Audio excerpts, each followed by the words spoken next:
Sometimes I wonder if I'm paranoid.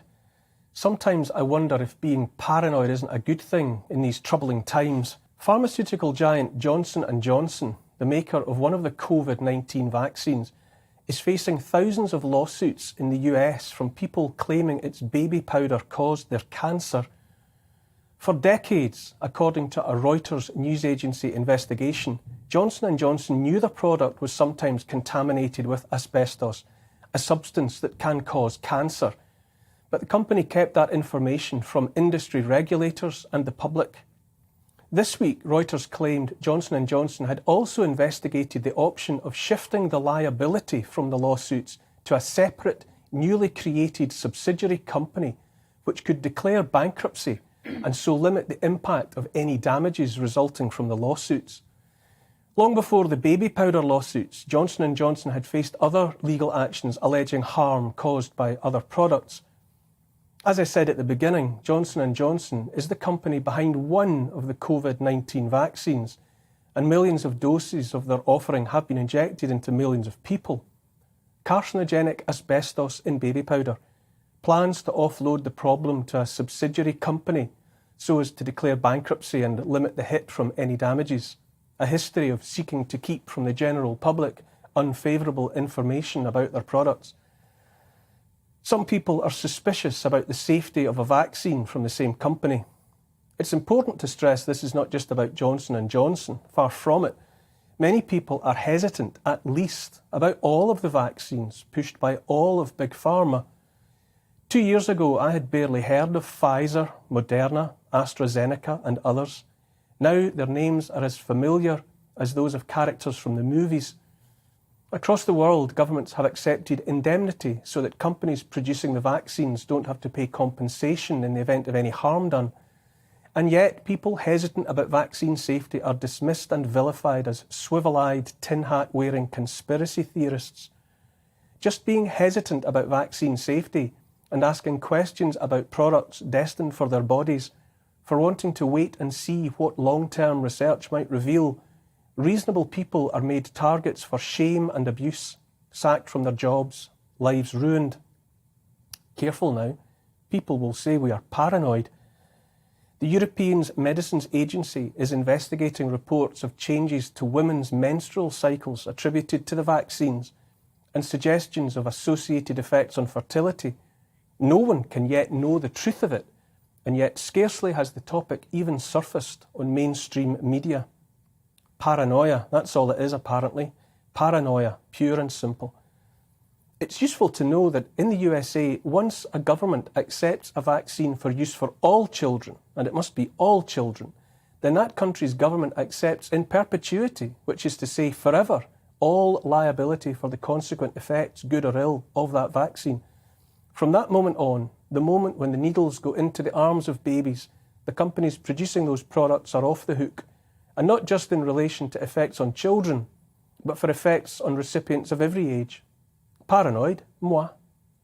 Pfizer, another of those companies behind another of the vaccines, has been testing the efficacy of 2 doses in babies aged from 6 months old to 5 years.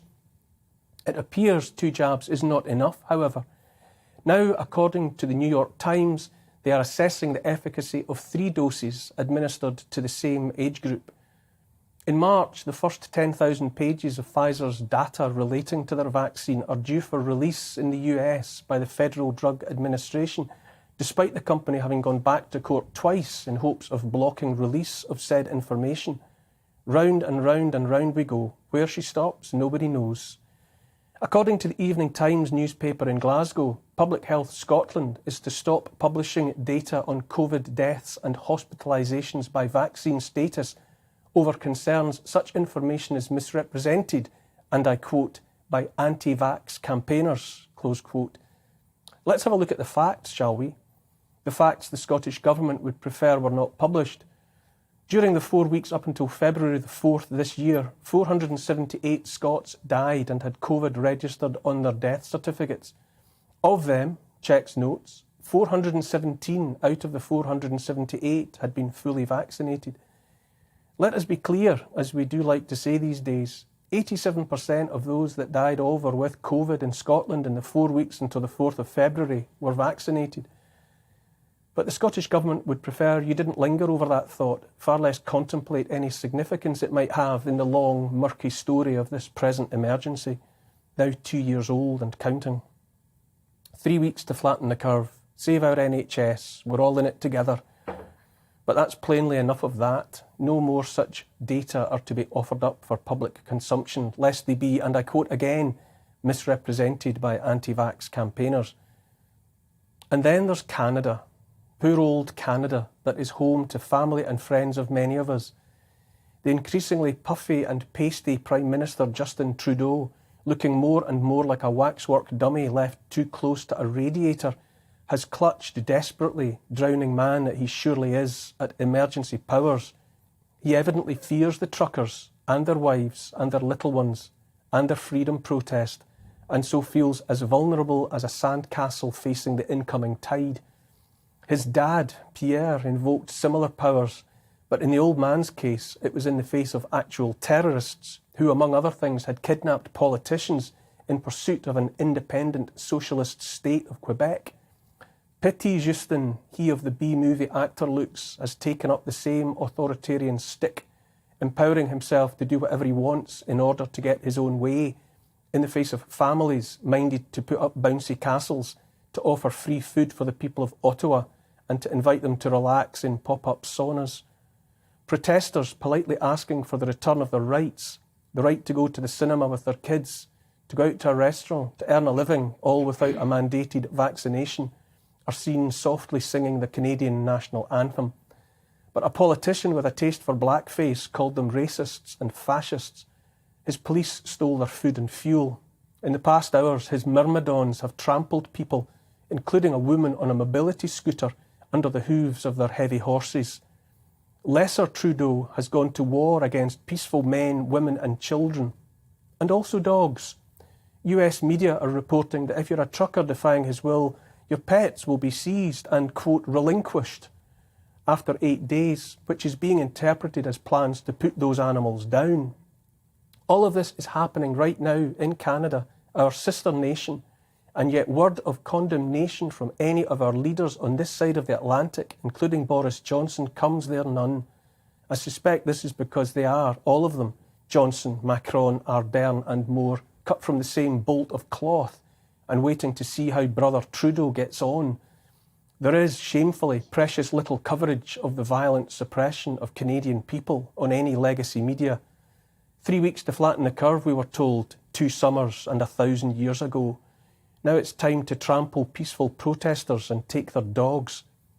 Trudeau is freezing citizens' bank accounts too, helping himself to control of the hard-earned cash of freedom-loving people. And yet while Trudeau does what he likes, the leaders of the West remain silent, diverting attention elsewhere, to Ukraine, for instance. Canada has metamorphosed into something between a banana republic and a totalitarian regime on our leaders' watch, and none has raised so much as an eyebrow. Shame on Justin Trudeau, spoiled brat, and shame on the rest of them. People ought not to fear the power of governments. Governments ought to fear the power, the righteous power of their people. It's all about a virus, apparently. A virus causing an illness from which almost everyone recovers. A virus whose victims are, on average, over 82 years old, older than average life expectancy. Let us never ever forget that fact from which all else has grown like poisonous weeds. It's for the greater good, we're told. We're all in it together, we're told. Now hand over your wallet and your dog and kneel down with your hands behind your back. One day you'll own nothing and you'll be happy. In Austria, it's illegal to refuse the vaccines. Ruinous fines are in play there for those protecting bodily autonomy. In Germany, Italy, Greece, France and other European countries, the lives of the unvaccinated are being made increasingly impossible.